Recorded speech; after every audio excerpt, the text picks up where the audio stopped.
আজকের প্রথম খবরটা হলো ধুবড়ীর গোমাংস কাণ্ডে বিজেপি আরএসএসকে দুষছেন গৌরব।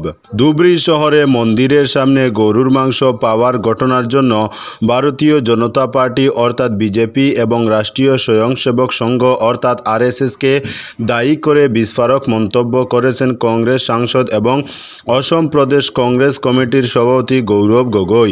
গগৈ দাবি করেছেন মন্দিরে গরুর মাংস রাখার পিছনে বিজেপি এবং আরএসএসের হাত রয়েছে। তিনি বলেন এটি একটি ষড়যন্ত্র যার মাধ্যমে বিজেপি এবং আরএসএস সাম্প্রদায়িক উত্তেজনা সৃষ্টি করতে চায়। তিনি আরও দাবি করেন অসমে যারা আরএসএসের সঙ্গে যুক্ত তাদের পুলিশ স্টেশনে নিবন্ধন করতে হবে যাতে তাদের গতিবিধির উপর নজর রাখা যায়। মুখ্যমন্ত্রী হিমন্ত বিশ্ব শর্মা গৌরব গগৈয়ের এই মন্তব্যের তীব্র সমালোচনা করেছেন। তিনি বলেন গৌরব গগৈর এই ধরনের বক্তব্য তার হিন্দু বিরোধী মানসিকতা প্রকাশ করে। তিনি সাম্প্রদায়িক উত্তেজনা সৃষ্টিকারীদের বাঁচাতে চাইছেন এবং আরএসএসের মতো জাতীয়তাবাদী সংগঠনের উপর দোষ চাপাচ্ছেন। তিনি আরও বলেন ধুবড়ীর ঘটনায় পুলিশ তদন্ত শুরু করেছে এবং ইতিমধ্যে রমজান আলী শেখ নামে এক ব্যক্তিকে গ্রেফতার করা হয়েছে। আমরা এই ঘটনার পিছনে কারা রয়েছে তা খুঁজে বের করব, কিন্তু কংগ্রেস এই ঘটনাকে রাজনৈতিক হাতিয়ার হিসেবে ব্যবহার করছে। আজকের পরবর্তী খবরটি হলো শিলচরে শ্রীভূমি তথা করিমগঞ্জের কন্টেন্ট নির্মাতা সুজন দেব রায় আটক। শ্রীভূমি তথা করিমগঞ্জের জনপ্রিয় কন্টেন্ট নির্মাতা সুজন দেব রায়কে আটক করল পুলিশ। সোমবার করিমগঞ্জ টুডে এর জনপ্রিয় কন্টেন্ট নির্মাতাকে আটক করেছে কাছাড় পুলিশ। শিলচর সদর থানায় এক অগরী সাধুর দায়ের করা অভিযোগের ভিত্তিতে তাকে শিলচরে আটক করা হয়েছে। সাধু সন্ন্যাসীকে নিয়ে সামাজিক মাধ্যমে অপমানজনক ভিডিও করার অভিযোগ রয়েছে সুজন দেব রায়ের বিরুদ্ধে। এদিন কাজের জন্য শিলচরে এসেছিলেন সুজন দেব রায়। এমন তথ্য পেয়ে কাছাড় পুলিশের এক দল দেবজ্যোতি উর্ফে সুজন দেব রায়কে আটক করেছে। বর্তমানে কাছাড় পুলিশ সদর থানায় তাকে জিজ্ঞাসাবাদ করছে। আজকের পরবর্তী খবরটি হলো লালায় পুকুরের জলে ডুবিয়ে মাকে হত্যা ধৃত ছেলে। লালায় সংগঠিত হলো নৃশংস হত্যাকাণ্ড। মাকে জলে ডুবিয়ে হত্যা করল ছেলে। লোমহর্ষক হত্যাকাণ্ড সংগঠিত হয়েছে লালা শহরে উমেদনগর এলাকায় রবিবার সকালে। এই ঘটনার পর ঘাতক ছেলে মমদীপ নাথকে লালা পুলিশ গ্রেফতার করেছে। সঙ্গে ঘাতক ছেলের হাত থেকে মৃত মা মঞ্জুরানী নাথের মৃতদেহ উদ্ধার করে লালা পুলিশ হাইলাকান্দি এসকেরা সিভিল হাসপাতালে ময়না তদন্তের জন্য প্রেরণ করেছে। এই হত্যাকাণ্ডের খবর চাউর হতে গোটা লালা এলাকায় চাঞ্চল্য দেখা দেয়। এই ঘটনার পর লালা থানায় মঞ্জুরানী নাথের ভাই তপন নাথ পাষণ্ড বাগিনাকে অভিযুক্ত করে লালা থানায় একটি এজাহার দায়ের করেছেন। জানা গেছে ঘাতক মমদীপের মা মঞ্জুরানী নাথ 48 বছর বয়সী রবিবার সকালে ছোট ছেলে রত্নদীপ নাথকে নিয়ে গরুর জন্য ঘাস কেটে বাড়িতে ঢুকছিলেন। তখন ঘড়িতে সকাল প্রায় 8:45। এর মধ্যে ঘরে থাকা বড় ছেলে মমদীপ নাথ মায়ের সঙ্গে পারিবারিক বিষয় নিয়ে কথা কাটাকাটি শুরু করে। এর মধ্যে রাগের মাথায় মাকে টেনে বাড়ির পুকুরে নিয়ে যায়।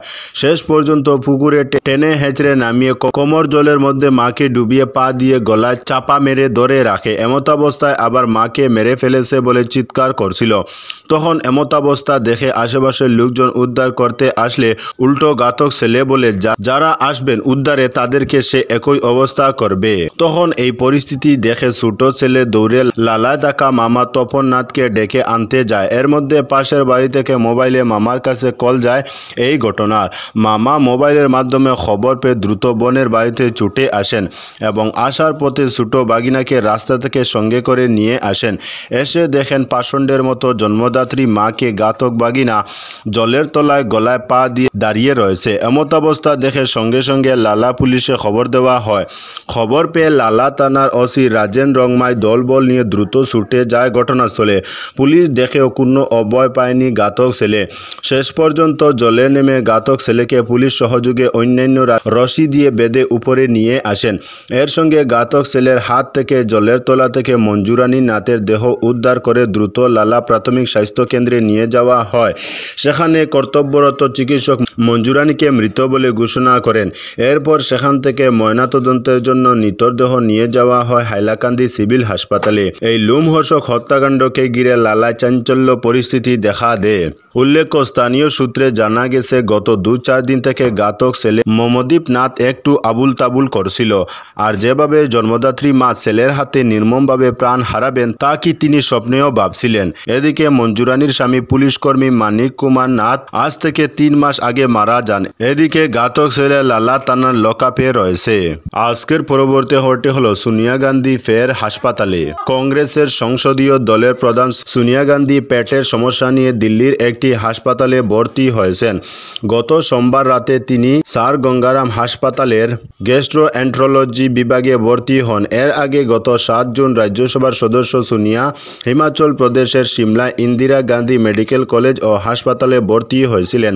তার অবস্থা আপাতত স্থিতিশীল উল্লেখ করে গঙ্গারাম হাসপাতাল জানিয়েছে। চিকিৎসকরা তার সমস্যা নিয়ে প্রয়োজনীয় পরীক্ষা নিরীক্ষা শুরু করেছেন। সিমলা থেকে ফিরে সোমবারই কংগ্রেসের প্রাক্তন সভাপতি গঙ্গারাম হাসপাতালে মেডিকেল চেক আপ করিয়েছিলেন। তখনই চিকিৎসক তাকে ভর্তির পরামর্শ দেন। এর আগে ফেব্রুয়ারিতেও একবার অসুস্থ হয়ে দিল্লির এই হাসপাতালে ভর্তি হতে হয় তাকে। বেশ কয়েকদিন চিকিৎসকদের পর্যবেক্ষণে থাকার পর ছাড়া পান 78 বছর বয়সী গান্ধী। 2011 সালের আগস্টে ক্যান্সারের জন্য অস্ত্রোপচার হয়েছিল তার। 2022 সালে 2বার করোনায়ও আক্রান্ত হন তিনি। আজকের পরবর্তী খবরটি হলো গৌহাটি শিলচর নতুন বিমানসূচি ঘোষণা ইন্ডিগোর। গুয়াহাটি ও শিলচরের মধ্যে আরও একটি বিমান চালাবে ইন্ডিগো। সোমবার এ সংক্রান্ত সূচি প্রকাশ করে তারা আগামী 20 সেপ্টেম্বর থেকে নতুন বিমান চালনার কথা ঘোষণা করে। সে অনুসারে প্রতিদিন সকালে একটি বিমান গুয়াহাটি ও শিলচরের মধ্যে চলাচল করবে। একইভাবে গুয়াহাটি ও ডিব্রুগড়ের মধ্যে একটি অতিরিক্ত বিমান প্রতিদিন সকালে চালাবে ইন্ডিগো। 20 সেপ্টেম্বর থেকে দিল্লি ও জোরহাটের মধ্যেও একটি বিমান চলাচল করবে বলে জানানো হয়েছে। শীতের মরশুমে আরও একটি বিমান চালাবে ইন্ডিগো। সেটি চালানো হবে গুয়াহাটি ও নবী মুম্বাইয়ের মধ্যে। ইন্ডিগো কর্তৃপক্ষ জানান, মুখ্যমন্ত্রী হিমন্ত বিশ্ব শর্মার তৎপরতার দরুনই এতগুলো নতুন বিমান চালানোর সিদ্ধান্ত নিয়েছে তারা। এয়ার ইন্ডিয়া শিলচর থেকে পাততাড়ি গুটিয়ে নেওয়ার পরই মুখ্যমন্ত্রী শর্মা জানিয়েছিলেন ইন্ডিগো সেই ক্ষতি পুষিয়ে দেবে। কিন্তু গুয়াহাটি রুটে অতিরিক্ত বিমান দিলেও কলকাতা রুটে বিমান কমেই গেল। একাংশ যাত্রী প্রশ্ন তুলেন, বিমানের বিশেষ প্রয়োজনীয়তা বর্ষার সময়ে যখন রাস্তা বন্ধ হয়ে যায় এবং রেলযাত্রা অনিশ্চিত হয়ে পড়ে, সে সময় বিমান না দিয়ে 20 সেপ্টেম্বর থেকে কেন? তো বন্ধুরা, আজকের জন্য এতটুকু। পরবর্তী কোনো নতুন ভিডিওতে দেখা হবে, তখন অবধি ধন্যবাদ।